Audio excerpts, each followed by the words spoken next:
The emergency transmission had come through at 3:47 station time, pulling Kale from sleep with the insistent chime that meant someone somewhere needed engineering support for a situation that couldn't wait until morning.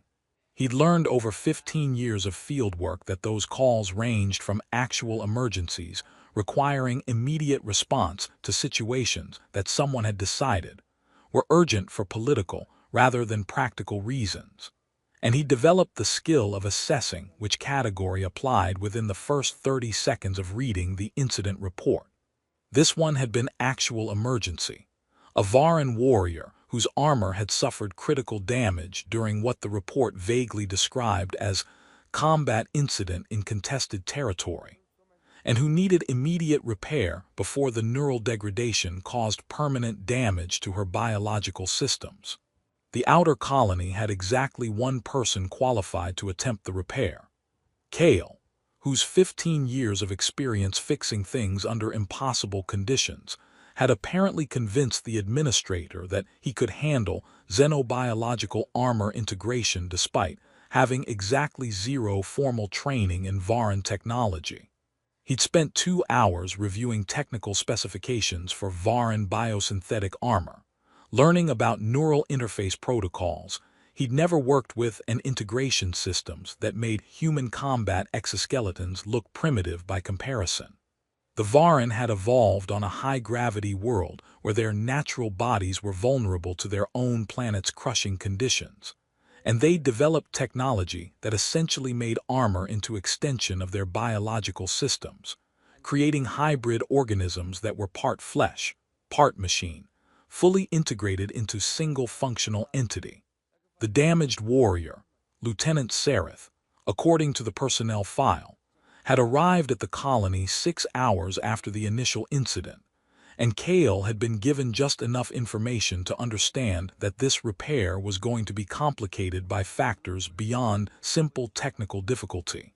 Sereth had absolute prohibition against physical contact, enforced with enough past violence that personnel files flagged her with warnings about maintaining minimum safe distance. The privacy-protected medical notes suggested battlefield trauma that had damaged both her armor and her nervous system, creating pain response to touch that was severe enough to be classified as medical disability rather than simple preference. And now Kale was supposed to repair armor that was essentially part of her body, requiring direct physical contact with someone who experienced that contact as assault. The colony administrator had been apologetic but clear. There were no other options, no nearby facilities with proper Varan maintenance systems, and no time to wait for specialized technicians to arrive from core territories. Either Kale attempted the repair despite the complications, or Sereth's armor would continue degrading until the neural damage became permanent. He'd accepted the assignment because saying no wasn't really an option when someone's long-term health depended on immediate intervention. But he'd spent the walk to the engineering bay running through approaches that might minimize the trauma he was about to cause.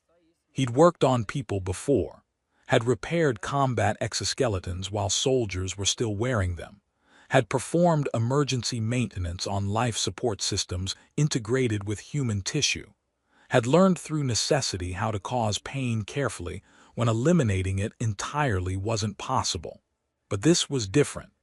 This was working on someone whose entire relationship with physical contact had been shaped by trauma, someone who'd built walls of isolation to protect herself from pain that touch inevitably caused. Kale didn't have illusions that his good intentions would somehow make the repair painless, but he could at least approach it with the care and respect that any person deserved when they were forced to endure something agonizing for their own survival. The engineering bay was standard colonial configuration, large enough to accommodate various repair projects simultaneously, equipped with tools and materials for general maintenance rather than specialized work, lit with the harsh overhead illumination that made everything look slightly clinical. Sereth stood in the bay's center, her damaged armor showing the kind of catastrophic failure that Kale had seen before in combat situations, where something had gone very wrong very quickly. The armor itself was remarkable even in its damaged state. Biosynthetic plating that shifted colors subtly with her breathing. Neural interface points that glowed with bioluminescent patterns, suggesting active connection to her nervous system. And an overall design that achieved the kind of seamless integration between technology and biology that human engineers had been attempting for decades without quite achieving. The damage was extensive, deep scoring across her left side where something had torn through the outer plating and damaged the neural pathways beneath. Fractures in the chest plate that compromised structural integrity, and what looked like complete failure of one of the primary sensory integration modules that allowed her species to process environmental data through their armor. Sareth herself stood with the rigid stillness of someone managing intense pain through pure discipline, her posture carefully controlled in ways that suggested any movement aggravated her injuries. Kale could see the slight tremor in her hands, probably involuntary response to the pain signals her damaged armor was sending through her nervous system, and the way her breathing was measured and deliberate, the kind of controlled respiration people use to manage agony without letting it incapacitate them. He stopped at 5 meters distance, well outside what the briefing file had indicated was her minimum comfort zone, and took a moment to simply observe and assess before speaking. The damage was worse than the initial reports had suggested, and the repair was going to require extensive direct contact with armor sections that were actively causing her pain. This wasn't going to be a quick fix that he could accomplish in an hour while minimizing interaction. This was going to be methodical, careful work that would take hours and require him to touch neural interface points that were probably screaming pain signals into her nervous system. "Lieutenant Sareth," he said, keeping his voice calm and measured, the tone he'd learned to use in crisis situations where people needed steady competence rather than sympathy or alarm. "I'm Kale Voss, field engineer assigned to repair your armor. I've reviewed the damage assessment, and I understand this is going to be difficult for multiple reasons. Before we begin, I need you to understand some things about how I work and what limitations we're operating under." He paused, watching for any response. Sareth's posture shifted slightly, head tilting a few degrees in his direction, attention focusing on him though she didn't speak. Kale took that as acknowledgement and continued. "First, this colony doesn't have remote repair systems compatible with Varan armor, which means I'll need to make direct contact to perform the repairs. I know that's going to cause you pain and distress, and I'm going to do everything possible to minimize both. Second, I work slowly. I don't rush repairs on critical systems because rushing causes mistakes, and mistakes on neural-integrated armor could cause you serious harm. Third, I will announce every movement before I make it. I will ask permission before touching any part of your armor, and I will stop immediately any time you indicate distress." He took one careful step closer, reducing the distance to 4 meters while watching for any sign that his approach was triggering defensive response. "The repair is going to require several hours of work. We can take breaks whenever you need them. We can stop entirely if the pain becomes unmanageable, though I should be clear that stopping means the damage will continue degrading and will eventually cause permanent neural injury. I'm telling you this not to pressure you, but to make sure you have complete information about your options." Sareth remained silent for approximately 30 seconds, and Kale waited patiently.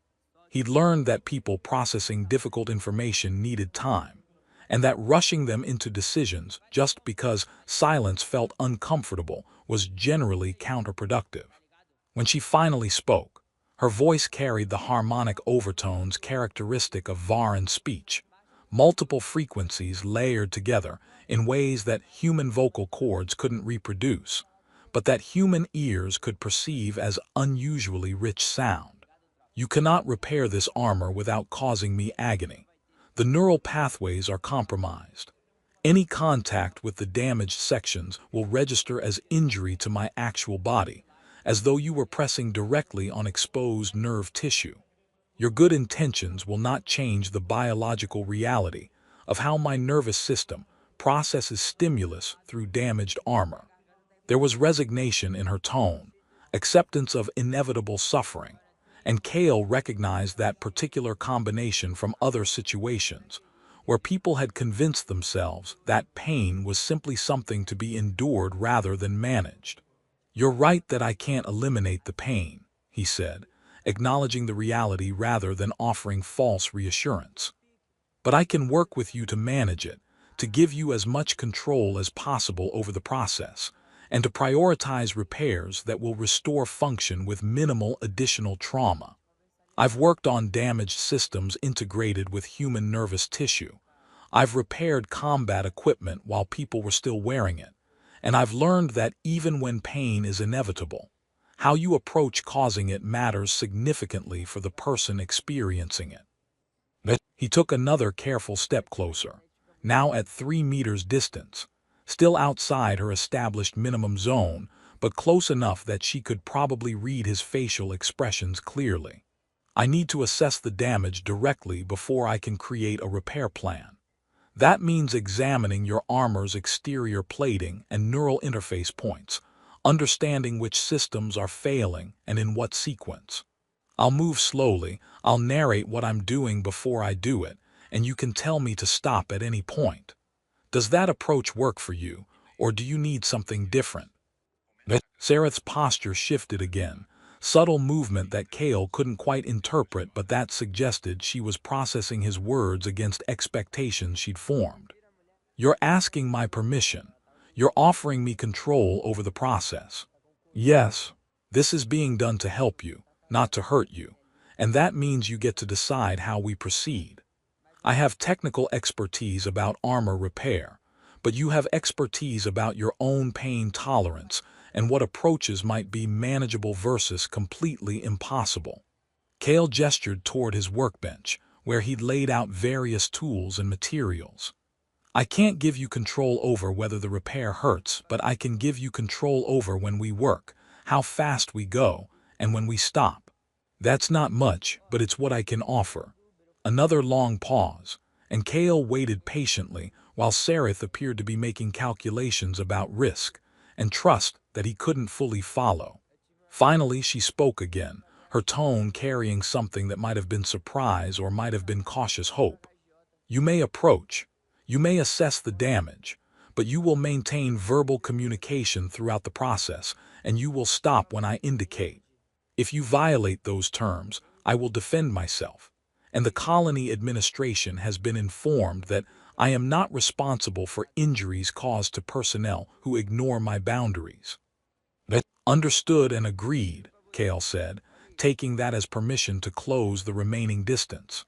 He moved slowly, telegraphing his approach, stopping at 1 meter distance, close enough to examine the armor but not yet touching. "I'm going to start by doing visual assessment of the external damage, identifying which sections are compromised. I won't touch anything yet. I'm just looking." He moved carefully around her position, examining the damage from multiple angles while narrating his observations both for her benefit and to organize his own understanding of what he was dealing with. The scoring on her left side had penetrated through multiple layers of armor plating, exposing neural interface conduits that were probably sending constant pain signals. The chest plate fractures had compromised the structural integrity that protected her biological organs beneath. Human equivalent would be broken ribs that hadn't quite punctured lungs, but were dangerously close. And the sensory integration module failure meant she was probably operating with significantly degraded environmental awareness, her armor unable to process and transmit the kind of detailed information her species relied on. "All right," he said after completing his examination. "The damage is extensive but repairable. The worst issues are the neural pathway exposure on your left side, the structural compromise to your chest plate, and the sensory module failure. I'm going to prioritize the neural pathways first because those are causing you the most immediate pain, and because leaving them exposed risks infection or further damage. Does that priority order make sense to you? Yes. Repair what causes the most pain first. Logical.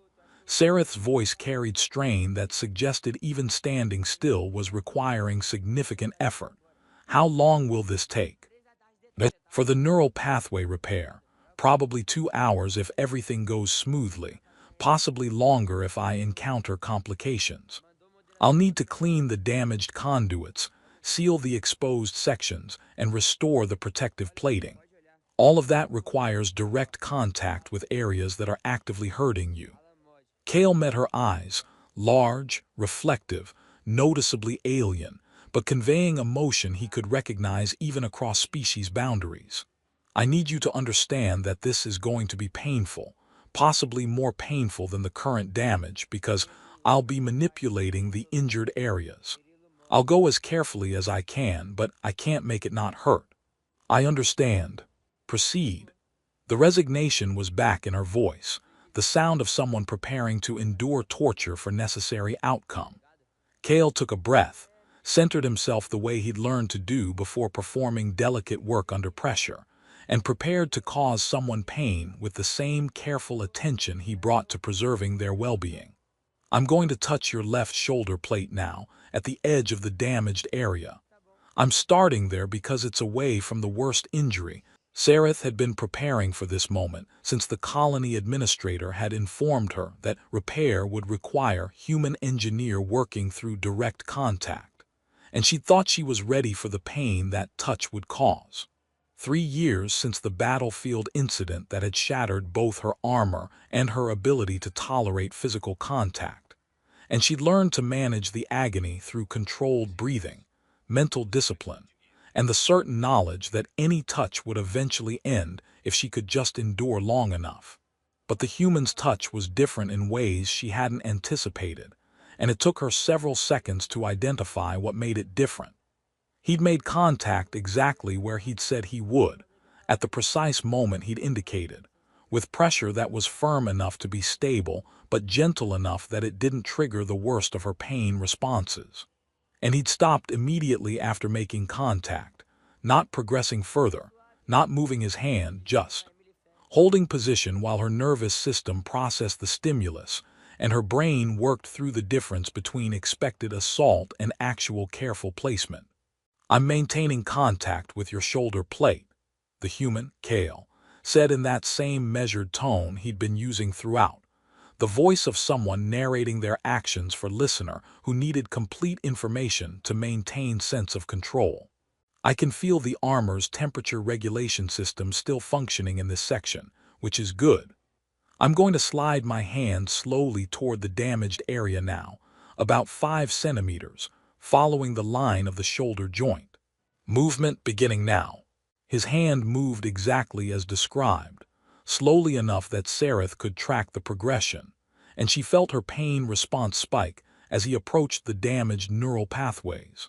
But the spike was manageable, nothing like the catastrophic agony she'd experienced when medical personnel had tried to examine her injuries immediately after the battlefield incident.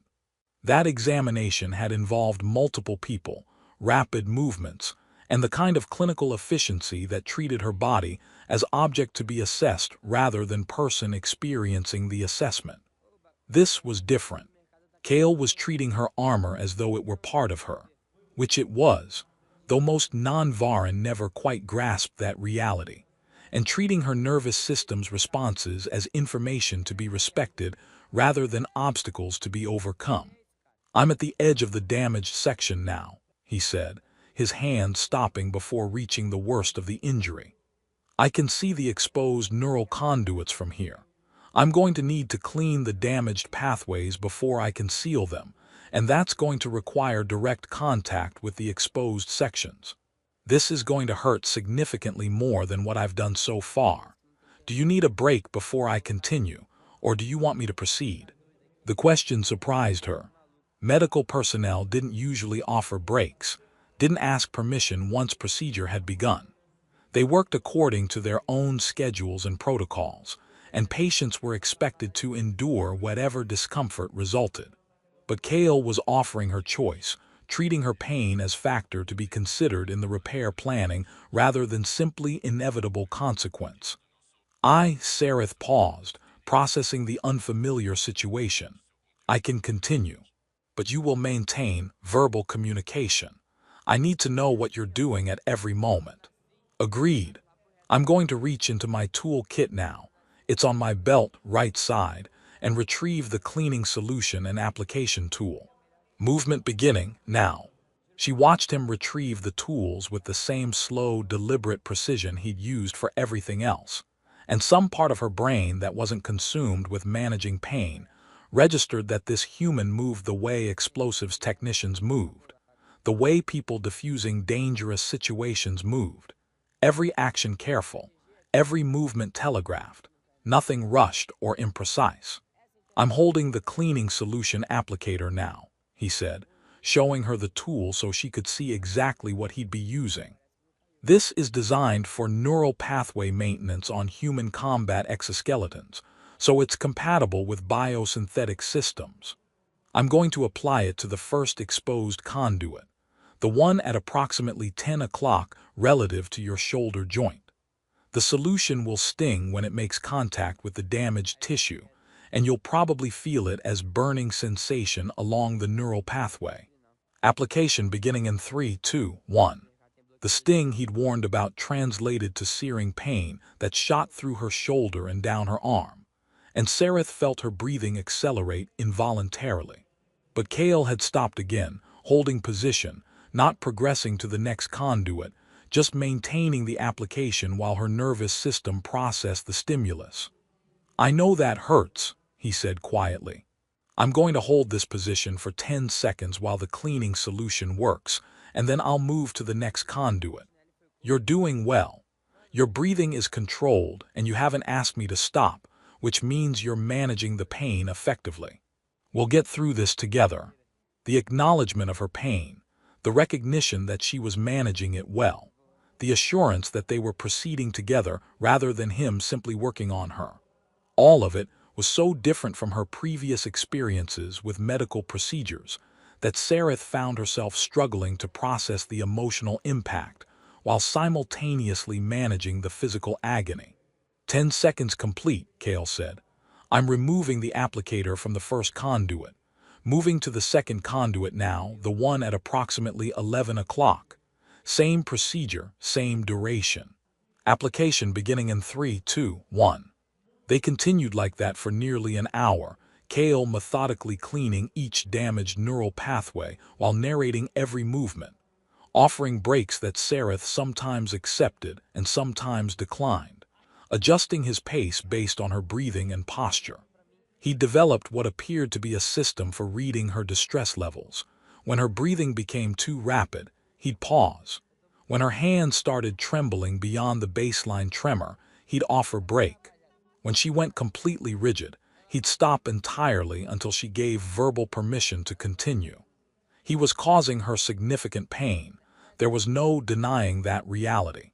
But he was causing it carefully, with constant awareness of her experience, with genuine respect for her autonomy over the process. And that careful approach was creating something Sarith hadn't expected. Trust developing molecule by molecule, as Kale demonstrated through repeated actions, that he would do exactly what he said, stop when she asked, and prioritize her well-being even when that meant working more slowly than pure efficiency would require. Neural pathway cleaning is complete, he said eventually, his voice showing strain that suggested the intense focus was exhausting for him too. I can see that your pain has decreased slightly now that the exposed conduits are clean and no longer sending constant distress signals. Is that accurate? Yes, Sarith confirmed, surprised to realize he was right. The baseline agony had decreased from catastrophic to merely severe, which was significant improvement even if it wouldn't be comfortable by any normal standard. The cleaning helped. Good. Now I need to seal the pathways and restore the protective plating.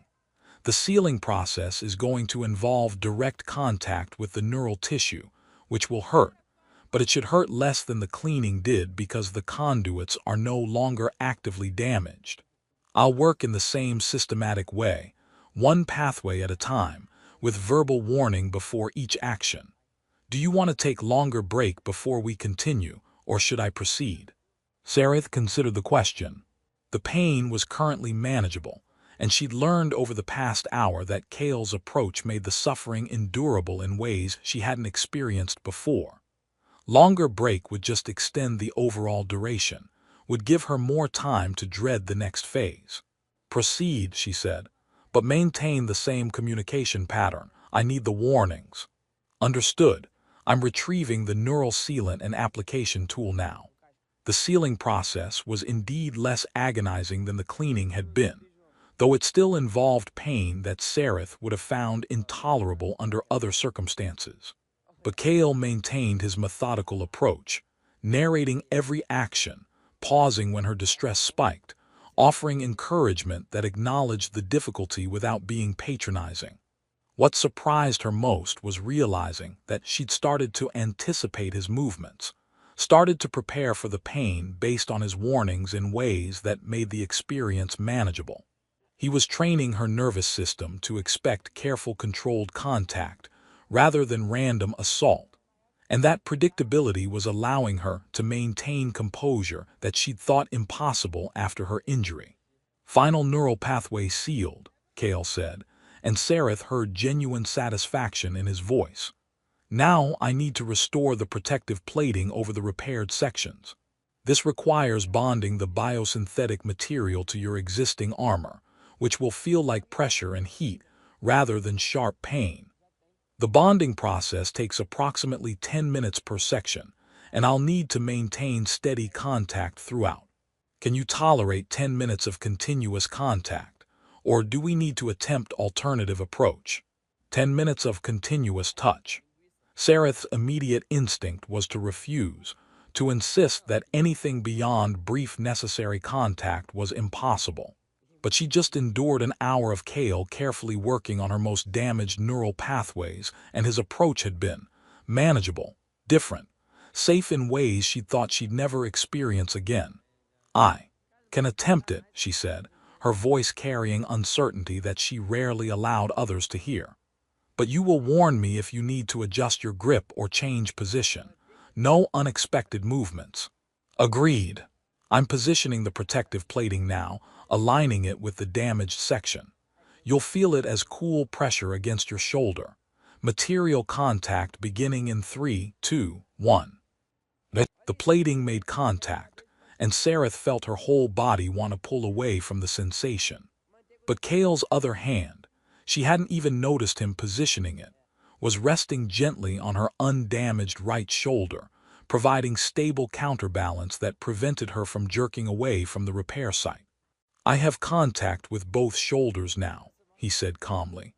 My right hand is holding the protective plating in position on your left side. My left hand is providing stability on your right side. The bonding process is beginning now. You'll feel increasing warmth as the biosynthetic material integrates with your existing armor. The warmth will peak in about 3 minutes and then gradually decrease. I'm going to talk you through the entire 10 minutes so you have consistent verbal contact. Is that acceptable? Yes. Sarith's voice came out rougher than intended, stress and pain combining with the unfamiliar experience of someone actively trying to help her manage the distress their actions were causing. Good. The warmth is increasing now. Probably feels like fever heat building in your shoulder. That's normal for the bonding process.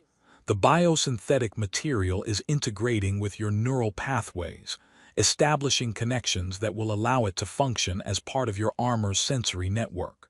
You're doing well. Your breathing is controlled, you're maintaining position, and you're tolerating the contact better than I expected given what you've experienced. Kale continued talking, his voice providing steady anchor while the bonding process generated sensations that ranged from uncomfortable to actively painful. He explained the technical details of what was happening, described what she should expect in the next few minutes, acknowledged when her distress increased, and offered encouragement when she managed to maintain control despite the discomfort. And Sareth found herself focusing on his voice, on the steady, competent calm that conveyed genuine care beneath the professional expertise. This human was causing her pain, yes, but he was doing it carefully, respectfully, with constant awareness of her experience. He was touching her, maintaining contact for longer than anyone had managed since her injury. And the touch was bearable because it was controlled, predictable, and fundamentally safe in ways she'd thought impossible. 10 minutes complete, Cale said eventually. The bonding is finished. I'm going to remove my hands now slowly. Right hand releasing the plating first. Now, left hand releasing your shoulder. Now, contact ended. His hands lifted away, and Sareth felt the absence almost as strongly as she'd felt the initial contact. The protective plating was in place, warm and newly bonded to her armor, and her neural pathways were sending signals that registered as relief rather than agony for the first time in hours. "How do you feel?" Cale asked, stepping back to give her space while his eyes assessed her condition with the kind of careful attention she recognized from his work. "Better," Sareth admitted, testing her shoulder's range of motion carefully. "The pain has decreased significantly. The neural pathways are functioning properly again." "Good, that's what we were hoping for." Cale wiped his hands with cleaning solution, removing the biosynthetic residue. "We still need to repair the chest plate damage and replace the sensory integration module, but those repairs are less neurologically intensive. We can take longer break now if you need it, or we can continue with the next phase." "Your choice." Sareth considered her options. The worst pain was managed, her shoulder was functional again, and Cale had demonstrated through 2 hours of careful work that his approach was trustworthy. Continuing while she still had momentum seemed preferable to stopping and having to rebuild trust from beginning. "Continue," she said, "but I require water, and perhaps you should rest briefly. Your hands are trembling from the sustained, precise work." Cale looked at his hands with expressions suggesting he hadn't noticed the tremor until she mentioned it. "You're right. Brief break for both of us would be smart. I'll get us water, and we can resume in 15 minutes. He moved to the bay's refreshment station, and Sareth watched him with new understanding. This human had spent 2 hours performing delicate repair work that required absolute precision, while simultaneously managing her trauma responses and maintaining verbal communication that kept her grounded.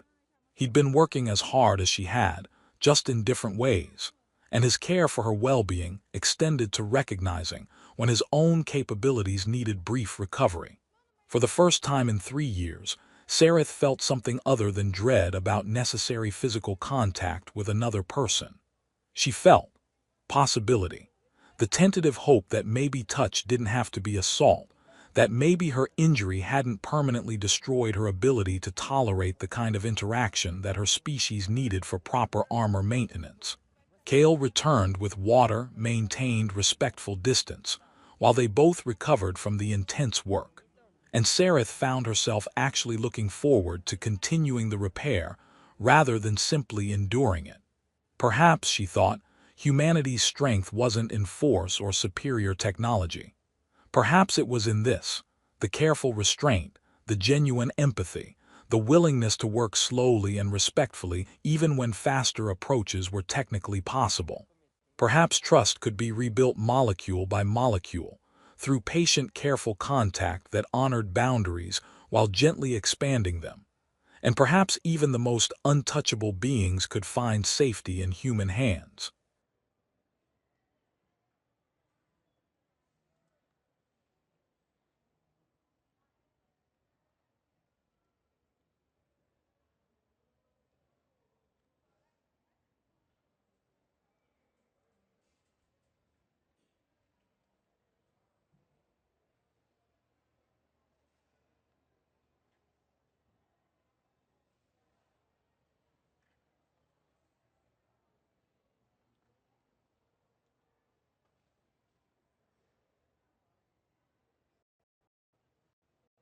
Cale had performed repairs under difficult conditions before, in combat zones while taking fire, in hard vacuum while managing failing life support, in toxic atmospheres while his own protective equipment was compromised.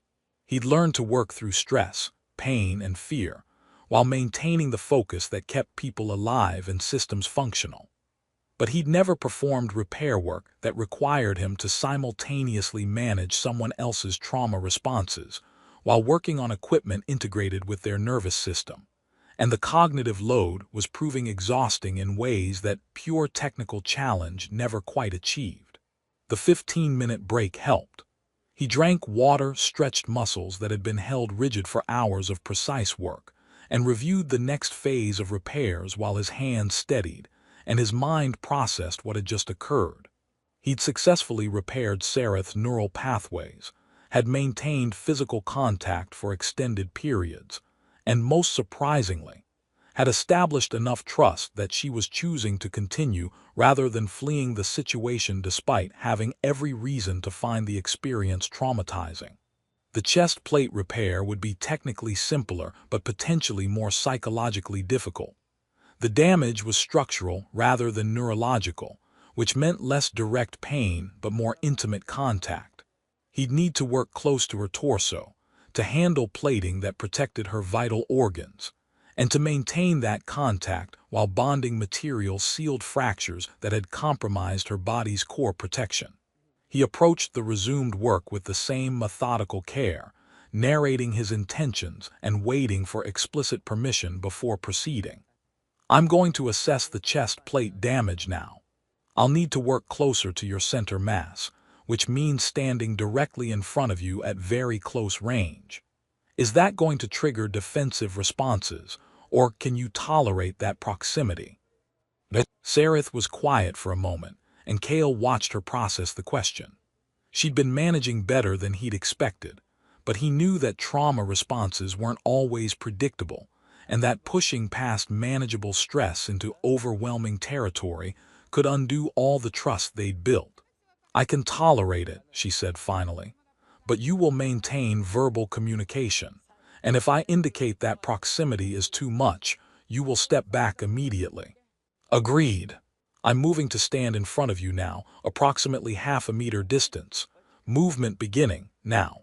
He positioned himself carefully, close enough to examine the damage but maintaining space that didn't feel crowding. The fractures in her chest plate were extensive, running through multiple layers of armor in patterns that suggested whatever had hit her had been traveling at extreme velocity. The biosynthetic material had prevented the impact from directly damaging her biological body, but the armor itself was compromised enough that another significant hit in the same area could prove fatal. "The damage is severe," he said, running his fingers along the fracture lines without actually touching yet. "The plating has multiple hairline cracks radiating from the central impact point, and the deepest fracture has compromised the armor's structural integrity. I'll need to reinforce the damaged sections with bonding material and seal all the cracks to restore full protection. This is going to require continuous contact while the bonding sets, probably about 30 minutes total." 30 minutes. Sareth's voice carried strain. "That's significantly longer than the previous repair." "Yes, but it's also less neurologically intensive because the damage isn't to neural pathways. You'll feel pressure and warmth, but not the sharp pain that the shoulder repair involved." Cale met her eyes, trying to convey reassurance without being dishonest about what she'd experienced. "The difficulty is going to be psychological rather than physical, maintaining tolerance for close proximity and extended contact rather than managing acute pain. If you need breaks during the 30 minutes, we can pause the bonding process temporarily. It'll extend the overall duration, but it won't compromise the repair quality." Sareth considered this, and Cale could see her weighing her options against her tolerance. Finally, she nodded. "Proceed, but I will take breaks if needed." "Understood. I'm going to place my hands on either side of the central fracture now, establishing initial contact points that will guide the bonding material application. Contact beginning in 3, 2, 1. He made contact with her chest plate, and felt Sareth's immediate tension response. But she didn't pull away, didn't tell him to stop, just stood rigid while her nervous system processed the proximity and contact. Kale held position, letting her adjust, watching for signs that he needed to back off. "I have contact with your chest plate, both hands positioned on either side of the central fracture," he narrated. "I can feel your breathing. It's faster than baseline, which suggests stress response, but still controlled. You're doing well. I'm going to maintain this position while I retrieve the bonding material with one hand. I'll release your left side briefly, get the material, and then re-establish contact. Is that acceptable?" "Yes." The word came out tight, but it was permission. Kale released his left hand, retrieved the bonding material applicator from his belt, and returned his hand to her chest plate. "Contact re-established. I'm going to begin applying bonding material to the central fracture now. You'll feel it as cool sensation followed by increasing warmth as the material activates. Application beginning now." He worked methodically, applying the bonding material to each crack while narrating his actions and monitoring Sareth's responses. She was managing better than he'd expected, though he could see the toll the sustained proximity was taking. Her breathing remained rapid, her posture was rigid, and small tremors ran through her frame periodically. Around the 15-minute mark, he noticed her breathing becoming irregular and her hands starting to shake beyond the baseline tremor. "I'm noticing increased stress indicators. Do you need break, or can you continue?" Sareth paused, and Kale heard something that might have been frustration or might have been distress. "I need brief break. The proximity is difficult." "Understood. I'm stepping back now, releasing contact, giving you space." Kale moved back a full meter, creating clear separation. "Take whatever time you need. The bonding material is stable, so we can pause without compromising the repair." Sareth's relief was visible as the space opened between them. She moved away slightly, rotating her shoulders and taking deep, controlled breaths that suggested she was actively working to manage her stress response. Kale waited patiently, using the break to stretch his own muscles and assess the remaining work.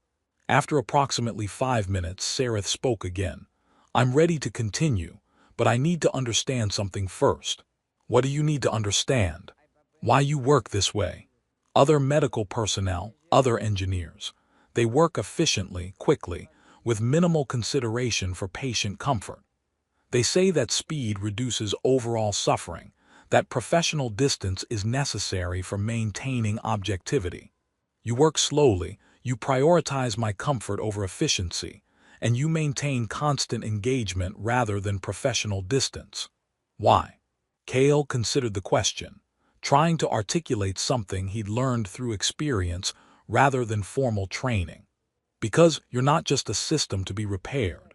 You're a person experiencing this repair, and how you experience it matters beyond just the technical outcome.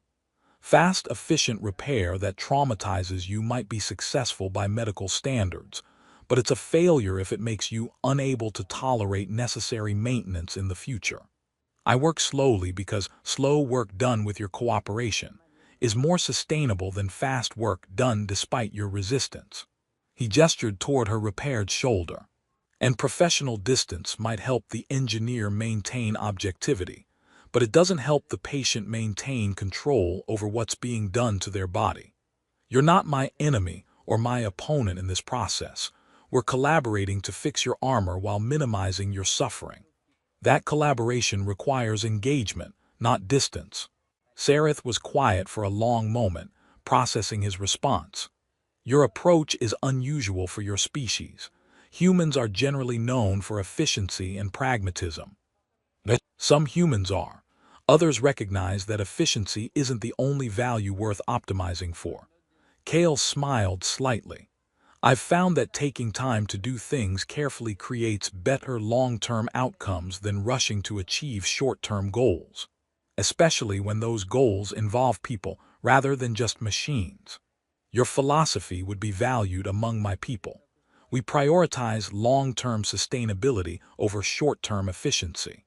Sareth moved back toward him, positioning herself for the resumed work. I'm ready to continue, and I think I can manage the remaining duration without additional breaks. They resumed the work, Kale re-establishing contact and continuing the bonding process. But something had shifted in the quality of their interaction. Sareth was still managing stress, but she seemed more settled, more trusting of his approach. Her breathing remained elevated but not panicked, and the tremors had decreased. Kale maintained his verbal narration, describing each action and checking in regularly about her comfort levels. The work progressed smoothly, the bonding material sealing the fractures and restoring structural integrity to her chest plate. And beneath the technical repair, something else was being restored. Sareth's confidence that touch could be endured, that vulnerability could be managed, that not all contact was assault. Final section of bonding material applied, Kale said eventually. The chest plate repair is complete. I'm going to maintain contact for another 2 minutes while the final bonding sets, and then I'll release. You've done remarkably well. Sustained 30 minutes of close proximity and direct contact while managing significant stress. That's genuine achievement given what you've experienced. I had help, Sareth said quietly. Your approach made it manageable. I did not think that was possible after my injury. Sometimes healing requires the right conditions. Not just medical treatment, but psychological safety that allows you to endure what needs to be endured. Kale felt the bonding material reach final set. 2 minutes complete. I'm releasing contact now, stepping back to give you space. Contact ended. He moved back, creating separation, and watched Sareth test her repaired armor carefully. The chest plate flexed properly, the fractures sealed invisibly, the structural integrity restored. Technically successful repair, exactly as planned. But more than that, successful collaboration between engineer and patient, between human and Varan, between someone causing necessary pain and someone enduring it, with the support that made endurance possible. One more repair remaining, Kale said. The sensory integration module. That's going to be the easiest technically but might be complicated psychologically because it involves working very close to your head and neck. How are you managing? Do you need extended break before we tackle the final repair? Sareth tested her armor's range of motion, assessing the repairs already completed. I'm managing adequately, but I think brief break would be wise before proceeding to work that involves proximity to my head. That area is more psychologically vulnerable than torso or shoulder. Makes sense. Head and neck contact feels more intimate, more threatening, because it's where a lot of your sensory processing occurs. Kale moved to the refreshment station. Let's take 20 minutes. Rest, hydrate, process what we've already accomplished. Then we'll tackle the final repair and get you back to full functionality. The break gave them both time to recover. Sareth from the sustained stress of contact, Kale from the intense focus required to work carefully on someone else's trauma. They didn't talk much, just existed in shared space while their respective systems settled. When they resumed, Kale approached the sensory module repair with the same careful methodology, explaining what he needed to do and asking permission before proceeding.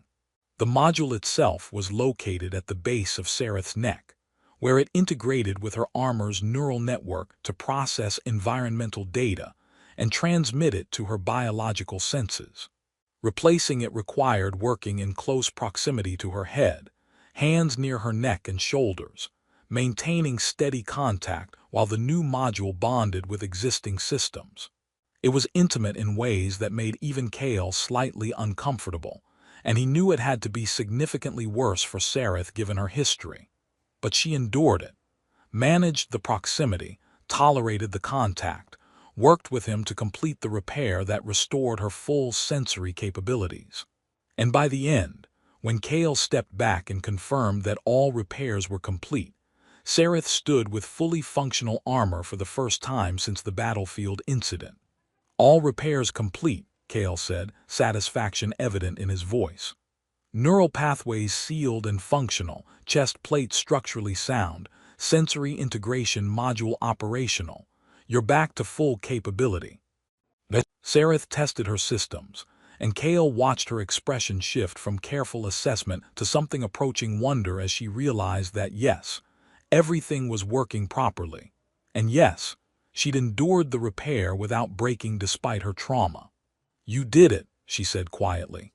"You repaired my armor despite my injury, despite my prohibition on contact, despite every factor that should have made this impossible." "We did it," Kale corrected. "I provided the technical expertise, but you did the hard work of managing your trauma responses and maintaining trust in the process. That was genuinely difficult, and you accomplished it." Sarith moved closer to him, closing the distance to approximately half a meter, and Kale recognized the gesture as significant given how carefully she'd maintained space throughout their interaction. "I need to tell you something," she said, her voice carrying harmonics that Kale had learned to interpret as emotional intensity. "Before my injury, I was never afraid of contact. My species values physical connection. We bond with our armor through touch. We maintain social relationships through proximity. We express care through contact. After the battlefield incident damaged my armor and my nervous system, I thought I had lost that permanently. Thought I would spend the rest of my life isolated, untouchable, unable to tolerate the basic physical maintenance my species requires." She paused, and Kale waited patiently for her to continue. "You have shown me that my injury has not destroyed me permanently.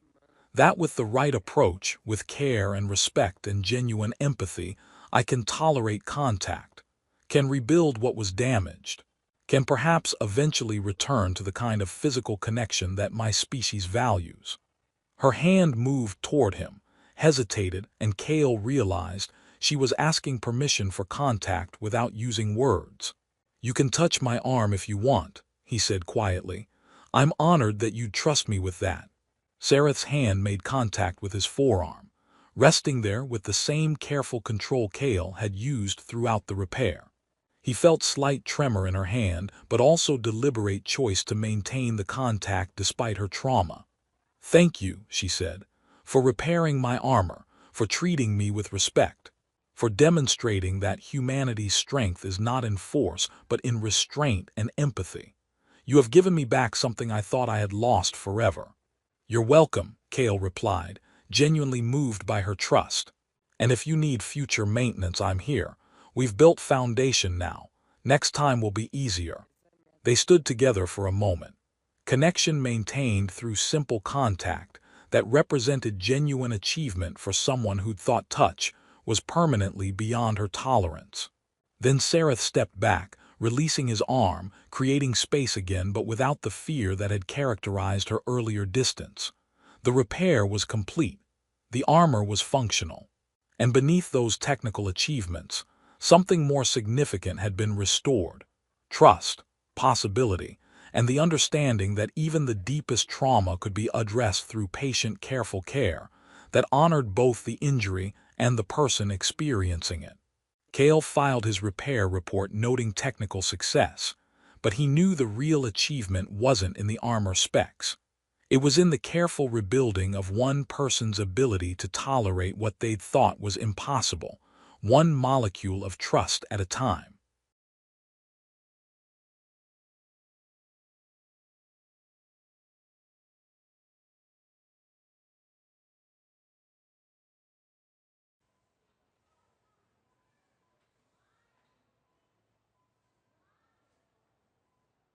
GG,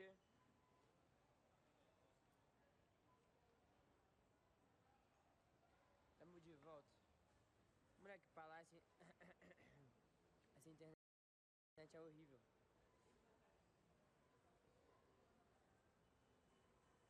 Agora tá GG total ou não?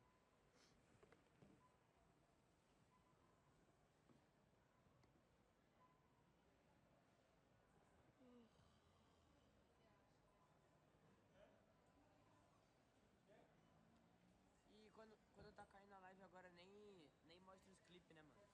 Que doideira.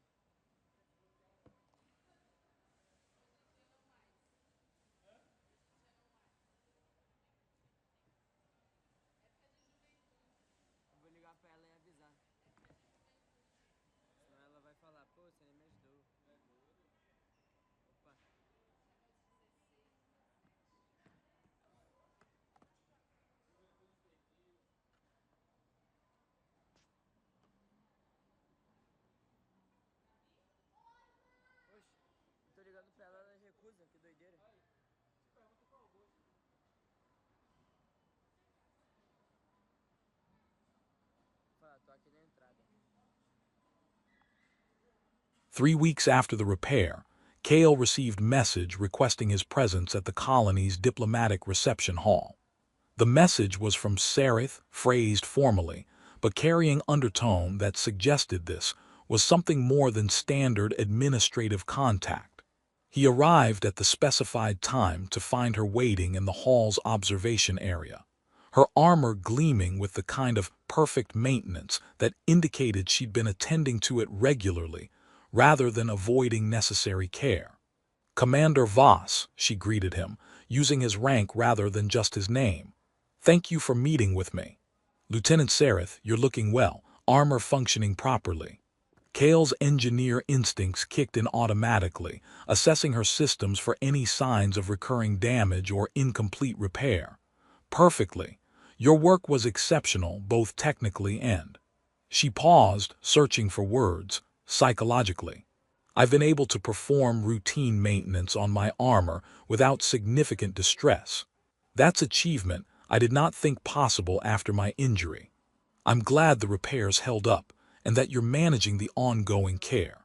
That was the goal, not just fixing immediate damage but restoring your ability to handle necessary maintenance." Sereth moved closer, and Kale noticed she was maintaining much less distance than she had during their first interactions. "I requested this meeting because I wanted to inform you of decision I've made. I've submitted requests to my military command for extended assignment to this colony, specifically to work with human engineering teams on developing better protocols for Varan armor maintenance in field conditions." Kale felt surprise register. That's significant change from standard Varan practice. "Yes, but our standard practice assumes access to specialized facilities and remote maintenance systems that aren't available in frontier colonies. If my people are going to operate effectively in these regions, we need better integration with available resources, which means working with engineers like you who can perform repairs under suboptimal conditions." She paused. "It also means training both Varan warriors and human engineers in approaches that accommodate our unique challenges with physical contact. You're going to teach other Varan how to tolerate necessary contact during field repairs, and teach human engineers how to work with trauma-affected personnel." "Exactly. Your approach demonstrated that field repairs are possible even with severe trauma complications, but only if both parties understand how to collaborate effectively. I want to systematize what you developed intuitively, create protocols that other engineers can follow, and help other Varan learn that damage to armor doesn't have to mean permanent isolation from physical maintenance." Kale considered the implications. "That's going to require you to work very closely with human personnel to maintain regular contact that might trigger your trauma responses, to essentially continue the exposure therapy we accidentally started during your repair." "Yes, which is why I'm requesting that you serve as primary liaison for this project. You have expertise both in field repair and in working with my specific trauma responses, and I trust you in ways that I don't yet trust other humans." Sereth's voice carried vulnerability that Kale recognized as significant admission. "I know I'm asking considerable commitment from you, teaching other engineers, developing protocols, serving as safety net while I work through my continued recovery. But I believe this work is important enough to justify that investment." Kale thought about his current responsibilities, his comfort zone of solo engineering work, the complications of taking on project that would require sustained psychological engagement rather than just technical expertise.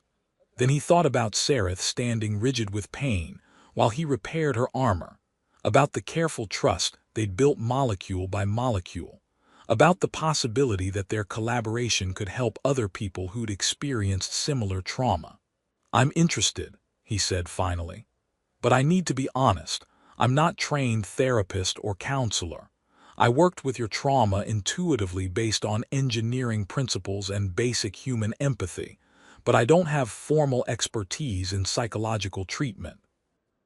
"I'm not asking you to be therapist. I'm asking you to be what you were during my repair, careful, respectful engineer who treats people as people rather than as objects to be fixed. That approach, combined with technical expertise, is exactly what this project needs. Sareth's expression shifted into something that might have been a smile. Also, I suspect that formal psychological training might actually be disadvantaged. Therapists are taught specific protocols and approaches. You simply responded to situation with genuine care and practical problem solving. That authenticity is what made your approach effective. Fair point, all right, I'm in. What's the timeline and scope? They spent the next hour discussing the project, identifying other Varan who needed field repairs but had been avoiding them due to trauma complications, finding human engineers who'd be interested in training on specialized protocols, developing curriculum that would teach both technical skills and psychological awareness. It was an ambitious project, well beyond anything Kale had attempted before, but it felt important in ways that pure technical work never quite achieved. Over the following months, the project developed into a comprehensive program. Kale worked with Sareth to document the approaches he'd used during her repair, creating detailed protocols that other engineers could follow.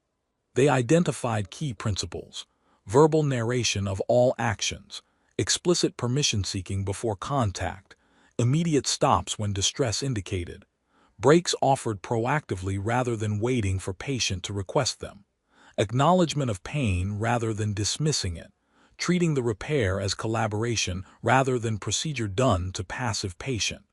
They trained 6 human engineers in the protocols, watching them practice on maintenance simulations before progressing to actual repairs.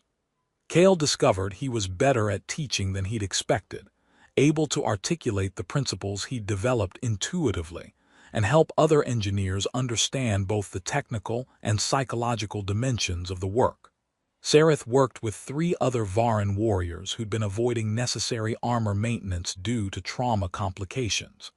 Kale watched her guide them through the same process she'd experienced, using her own recovery as proof that field repairs were possible even with severe contact trauma. She was patient with them, understanding of their fear, and willing to demonstrate tolerance of contact that encouraged them to attempt what they'd thought impossible.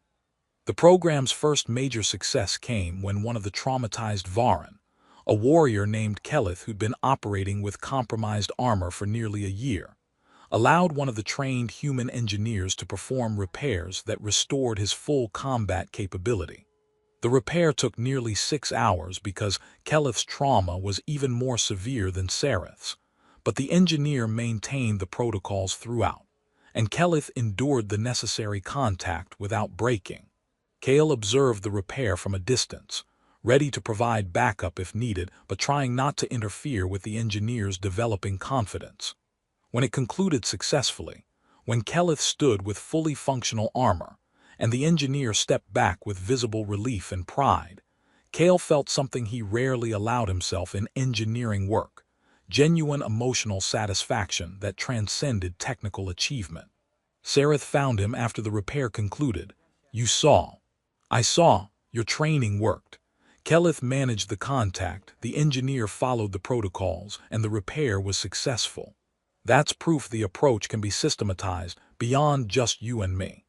Yes, which means we can scale this program, can help more Varan who have been operating with damaged armor because they couldn't tolerate field repairs, can train more human engineers in approaches that respect psychological trauma rather than just pushing through it. Sareth was quiet for a moment.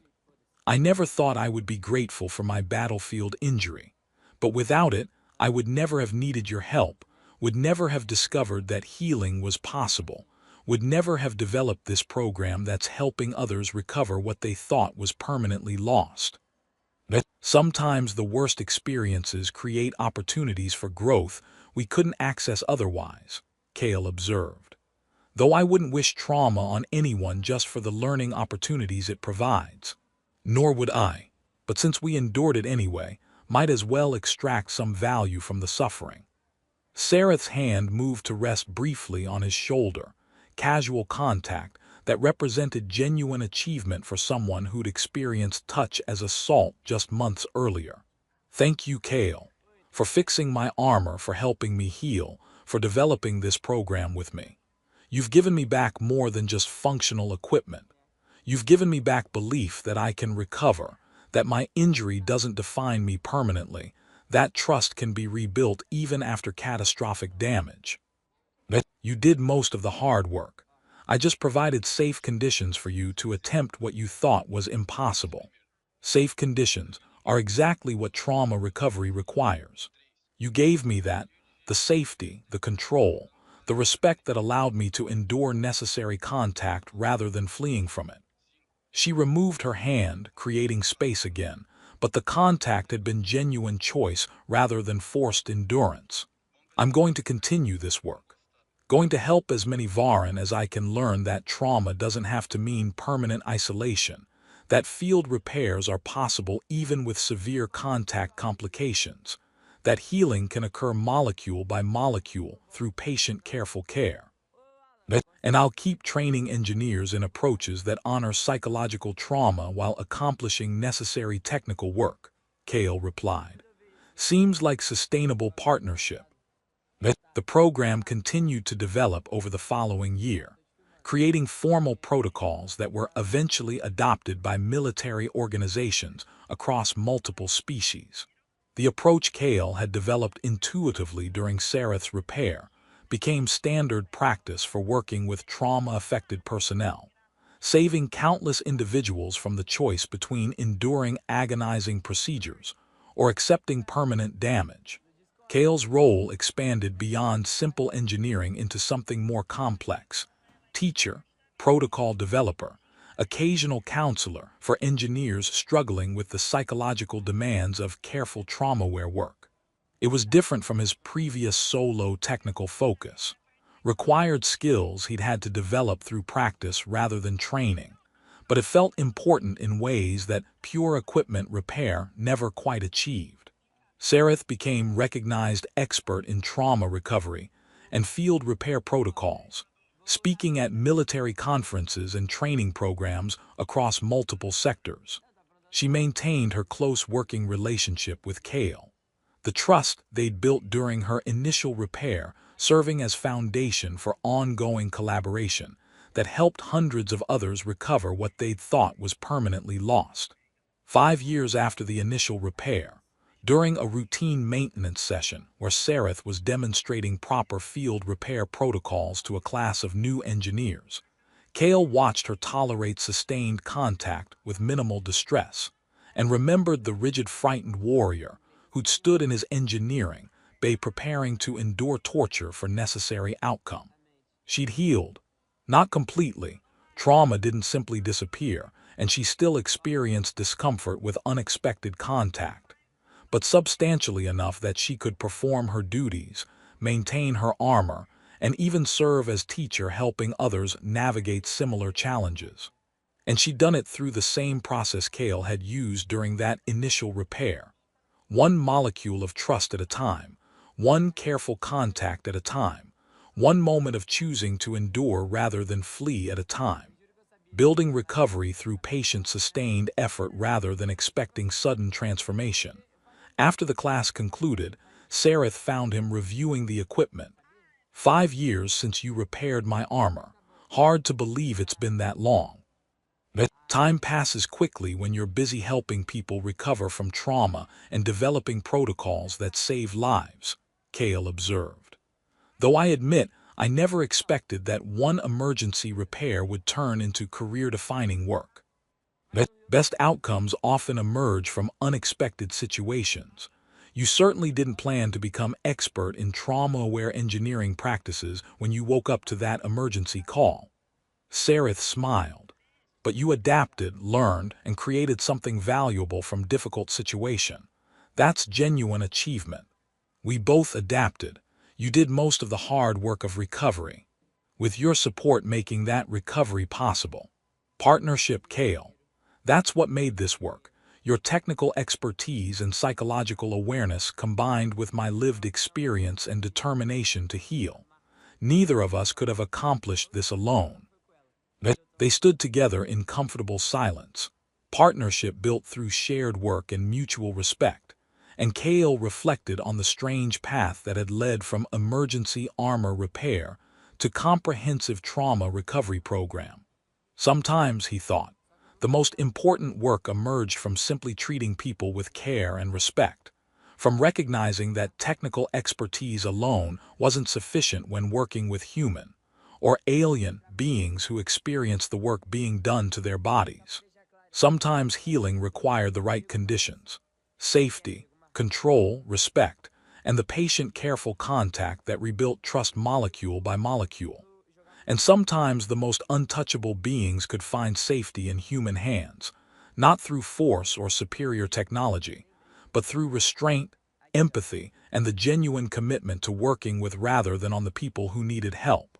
The armor was functional, the trauma was managed, and the partnership continued, helping others discover that recovery was possible even when damage seemed permanent.